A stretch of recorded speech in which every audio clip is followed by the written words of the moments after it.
대만에 진출해 있는 글로벌 기업들이 짐을 싸고 있습니다. 중국의 침공 우려가 커지면서 대만에서 발을 뺄 준비를 하고 있는 건데요. 주재원을 대피시키고 사업 손실을 최소화하기 위한 전략 마련에 분주한 모습입니다. 특히 일본계 금융기업이나 유럽 에너지 기업 등 4곳은 이미 유사시 계획 수립이 끝났습니다. 안녕하세요. 생존 가이드 코나입니다. 최근 대만 내에 있는 외국 기업들이 대피 준비를 하고 있다고 합니다. 니케이에서 대만에 진출한 일본 대기업 50곳을 긴급 설문조사를 했는데 놀랍게도 절반 이상이 유사시 대피 계획을 준비 중이라고 합니다. 얼마 전 중국의 제20차 당 대회에서 시진핑이 대만에 대한 무력 행사를 언급을 하고 강경한 입장을 보인 뒤부터는 이런 우려가 확산이 되고 있다고 하는데요. 우크라이나 전쟁처럼 어느 날 갑자기 중국이 대만을 공격할 거란 전망이 요즘 점점 더 커지고 있죠. 만약 진짜 그런 사태가 난다 하면은 현지에 있는 일본 기업들도 손해이기 때문에 미리미리 준비를 한다는 거죠.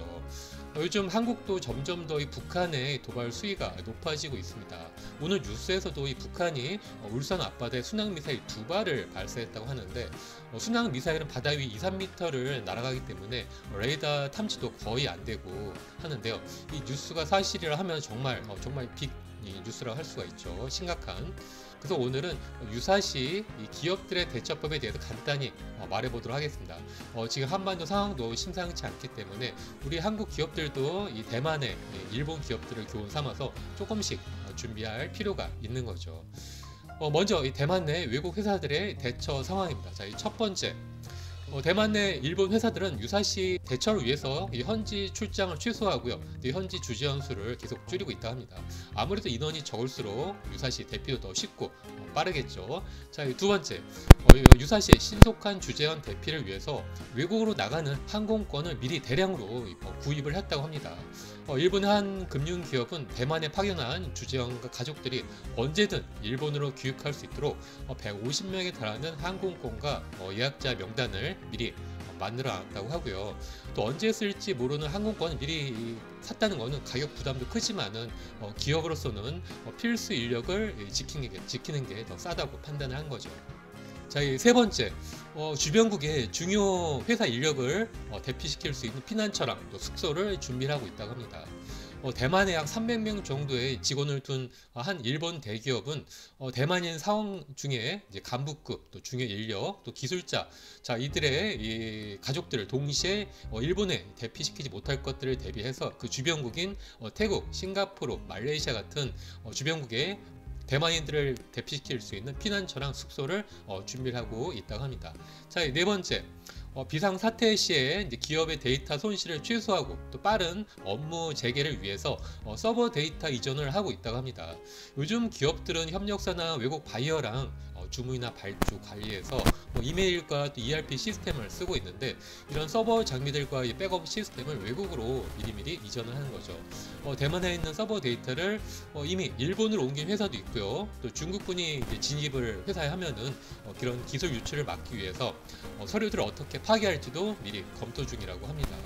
자, 이 다섯 번째, 유사시 폭격과 사이버 테러로 이 통신 불능 사태를 대비해서 자체 통신망을 준비 중에 있다고 합니다. 한 반도체 기업은 통신 차단에 대비해서 위성 전화 시스템을 준비 중에 있다고 하는데 지금 우크라이나 전쟁에서도 이 우크라이나에는 이제 많은 홈페이지랑 통신망이 개전 초기 때 끊겼었죠. 스페이스 X의 위성 전화 시스템이 그 뒤로 지원이 돼서 지금도 한 1300 정도가 잘 쓰이고 있다고 하는데 이 정도로 대만 내 외국 회사, 특히 일본 회사들의 준비 상황을 알아봤습니다. 우리 한국 내 대기업들도 만약에 어떤 서울, 인천에 유사시 사태가 나면은 거기에 집중된 대기업이나 사업장들을 이 중부, 지방, 이남이나 또 후방으로 분산하지는 못하더라도 미리미리 조금씩 작업들과 또 중요 인력들을 이제 분할하는 이전하는 그런 조치들도 미리미리 어떤 계획이라도 세워둘 필요가 있고요. 이쪽은 이제 접경 지역과 가깝기 때문에 가장 먼저 공격받기 쉽고 또 피해도 클 수밖에 없기 때문이죠. 또 각 회사의 중요한 서버나 데이터 센터들도 지금 거의 다 수도권 안에 몰려 있는데 지방이나 제주도 그런 후방으로 이원화하고 또 분산 작업을 해야 합니다. 9.11 테러 때도 쌍둥이 빌딩 안에 굴지의 금융회사 모건 스탠리가 3,000명의 직원들이 있었지만 있었지만은 안전관리자 레스콜라가 미리 조치를 해준 덕분에 직원 대부분이 탈출했고요. 또 그 다음 날부터 다른 곳에 마련해둔 제2의 사무실과 서버 시스템으로 업무를 바로 재개를 했다고 합니다.